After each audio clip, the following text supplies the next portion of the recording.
What if there's a technological advancement so powerful that it transforms the very basic pillars of our society? A technology which fundamentally influences the way that our economy, governance systems, and businesses function, and could change our conceptual understanding of trade, ownership, and trust. This technology already exists, and it's called cryptocurrency. Money exists to facilitate trade. Through the centuries, trade has become incredibly complex. Everyone trades with everyone worldwide. Trade is recorded in bookkeeping, and this information is often isolated and closed to the public. For this reason, we use third parties and middlemen we trust to facilitate and approve our transactions. Think of governments, banks, accountants, notaries, and the paper money in your wallet. We call these trusted third parties. This bookkeeping is neither closed nor in control of one party. Rather, it is public and available in one digital ledger which is fully distributed across the network. We call this the blockchain. In the blockchain, all transactions are logged, including information on the time, date, participants, and amount of every single transaction. Each node in the network owns a full copy of the blockchain. On the basis of complicated, state-of-the-art mathematical principles, the transactions are verified by the so-called miners, who maintain the ledger. The mathematical principles also ensure that these nodes automatically and continuously agree about the current state of the ledger and every transaction in it. If anyone attempts to corrupt a transaction, the nodes will not arrive at a consensus, and hence will refuse to incorporate the transaction in the blockchain. So every transaction is public, and thousands of nodes unanimously agree that a transaction has occurred on date X at time Y. It's almost like there's a notary present at every transaction. This way, everyone has access to a shared single source of truth. This is why we can always trust the blockchain. The ledger doesn't care whether it represents a certain amount of euros or dollars, or anything else of value, or property for that matter. Users can decide for themselves what a unit represents.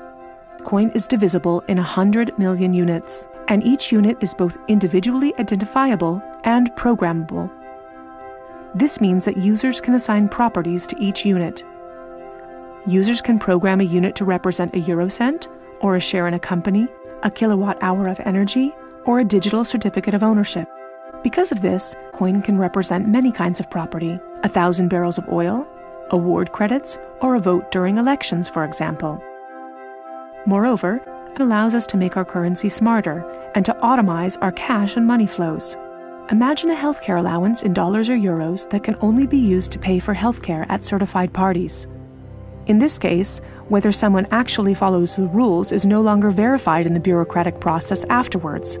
You simply program these rules into the money. Ergo, compliancy up front.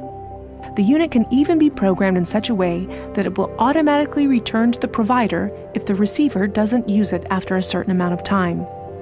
This way, the provider can ensure that allowances are not hoarded.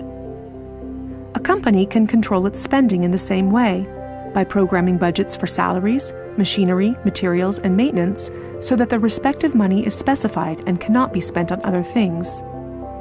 Automizing such matters leads to a considerable decrease in bureaucracy, which saves accountants, controllers, and the organization in general an incredible amount of time.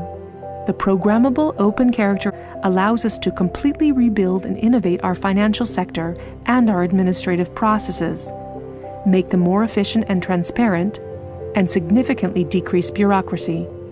But there's more. In an Internet of Things, our economy will be dealing with machines that actively participate in the economic traffic. In fact, they're already here. Think of a vending machine, or drones delivering packages. These machines are unfamiliar with the concept of trust. The drone can be 100% certain that it will deliver the package to the right recipient and know for sure that it's been paid for. And we can program the vending machine in such a way that it will automatically keep track of its supplies, order new supplies from the supplier, and pay for them automatically. Of course, you'll understand that this is only the beginning. Internet technology is disruptive and breaks the status quo. It opens markets and breaks the positions of middlemen all the time. Cryptocurrencies have caused a paradigm shift. It's time to explore this new technology constructively and critically, and openly discuss potential applications.